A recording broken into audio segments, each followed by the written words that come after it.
Assalamualaikum, saya Ira Radia, peserta Latsar CPNS Kabupaten 50 Kota akan menjelaskan tentang core value ASN berakhlak. Berdasarkan Surat Edaran Menteri Pendayagunaan Aparatur Negara dan Reformasi Birokrasi Nomor 20 Tahun 2021 tentang implementasi core value dan employer branding ASN, disebutkan bahwa dalam rangka penguatan budaya kerja sebagai salah satu strategi transformasi pengelolaan ASN menuju pemerintahan berkelas dunia, pemerintah telah meluncurkan core value atau nilai-nilai dasar ASN berakhlak. Oke, sekarang kita masuk ke poin yang kedua, yaitu akuntabel, karena poin yang pertama sudah dijelaskan. Jadi ada istilah responsibilitas vs akuntabilitas. Dua-duanya adalah bentuk bertanggung jawab, cuman bedanya kalau responsibilitas berangkat dari modal individu, sementara akuntabilitas bertanggung jawab kepada organisasi yang memberikan amanah. Adapun aspek-aspek akuntabilitas adalah sebuah hubungan. Akuntabilitas berorientasi pada hasil. Akuntabilitas membutuhkan adanya laporan. Akuntabilitas memerlukan konsekuensi. Akuntabilitas memperbaiki kinerja. Kemudian, akuntabilitas publik memiliki 3 fungsi utama: peran demokratis, konstitusi, dan peran belajar. Akuntabilitas dan integritas. Integritas merupakan dasar seorang pelayan publik untuk dapat berpikir secara akuntabel. Jadi kejujuran merupakan nilai dasar dalam membangun kepercayaan publik terhadap amanah yang diamankan pada setiap ASN. Ada beberapa alat akuntabilitas di Indonesia. Kemudian dalam menjalankan tanggung jawab tersebut, ASN dihadapkan pada 2 tipe konflik kepentingan. Di antaranya ada kepentingan keuangan dan non-keuangan. Perilaku ASN yang akuntabel: kemampuan melaksanakan tugas dengan jujur, bertanggung jawab, cermat, disiplin, dan berintegritas tinggi. Kemampuan menggunakan kekayaan dan barang milik negara secara bertanggung jawab, efektif, dan efisien, dan kemampuan menggunakan kewenangan jabatannya dengan berintegritas tinggi. Kita masuk ke nilai dasar yang ketiga, yaitu kompeten. Kompeten menuntut untuk kita terus belajar dan mengembangkan kapabilitas. Seorang ASN dituntut untuk berkompeten untuk menghadapi situasi dunia saat ini dengan cirinya yang disebut dengan VUCA world, yaitu dunia yang penuh gejolak disertai penuh ketidakpastian. Demikian halnya situasinya saling berkaitan dan saling mempengaruhi serta ambiguitas.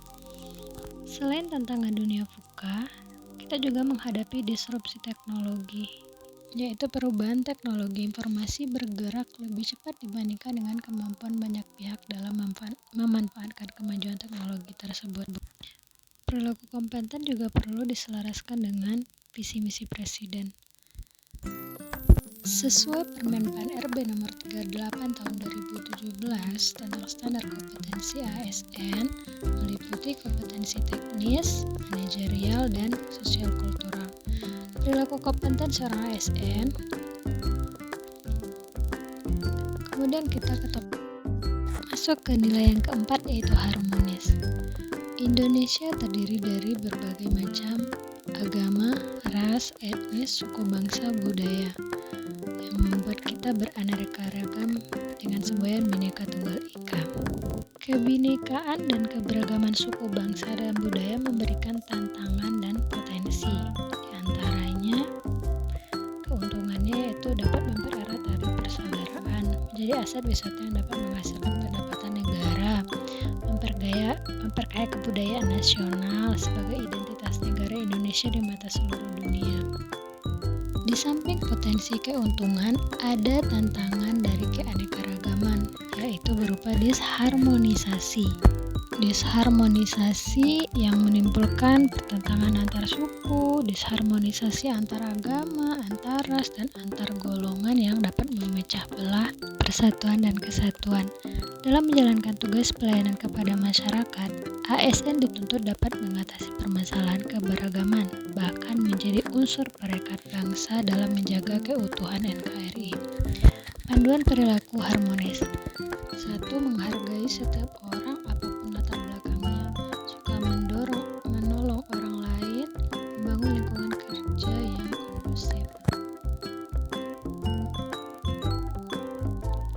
Nilai yang kelima yaitu loyal, yang berarti setia, yaitu setia kepada pekerjaannya, setia kepada organisasinya, dan setia kepada NKRI.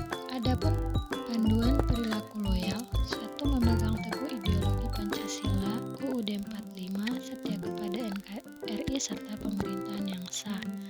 2. Menjaga nama baik sesama ASN, pimpinan instansi dan negara, dan kemudian menjaga rahasia jabatan dan negara. Sikap loyal ASN melalui aktualisasi kesadaran bela negara diantaranya: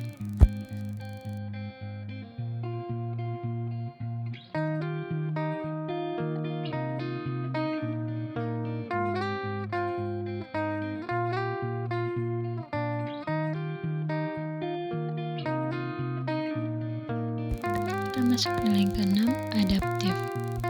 Adaptif berarti adaptasi. Dibutuhkan jiwa yang kreatif dan inovatif. Panduan perilaku adaptif. Kemudian yang ke-7 adalah kolaboratif. Panduan perilaku kolaboratif.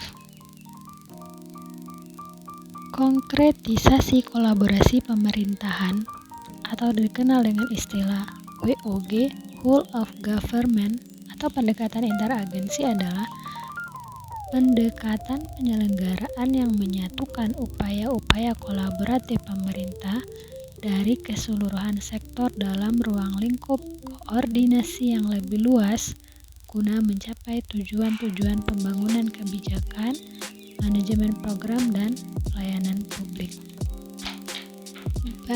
Baiklah, saya akan menyimpulkan paparan saya dari tadi. Jadi, prioritas pembangunan nasional jangka menengah berfokus pada penguatan kualitas SDM. Untuk sektor keaparaturan, pembangunan diarahkan untuk mewujudkan birokrasi berkelas dunia. Wujud birokrasi berkelas dunia tersebut dicirikan dengan apa yang disebut dengan Smart ASN, yaitu ASN memiliki kemampuan dan karakter berakhlak, di mana pertama yaitu berorientasi pelayanan, yaitu komitmen memberikan pelayanan prima demi kepuasan masyarakat. Yang kedua, akuntabel, bertanggung jawab atas kepercayaan yang diberikan. Yang ketiga, kompeten, terus belajar dan mengembangkan kapabilitas. Yang keempat, harmonis, saling peduli dan menghargai perbedaan. Kemudian loyal, berdedikasi dan mengutamakan kepentingan bangsa dan negara. Kemudian adaptif, terus berinovasi dan antusias dalam menggerakkan serta menghadapi perubahan. Dan yang terakhir adalah kolaboratif, membangun kerjasama yang sinergis. Mungkin itu yang dapat saya sampaikan. Terima kasih atas perhatian. Assalamualaikum warahmatullahi wabarakatuh.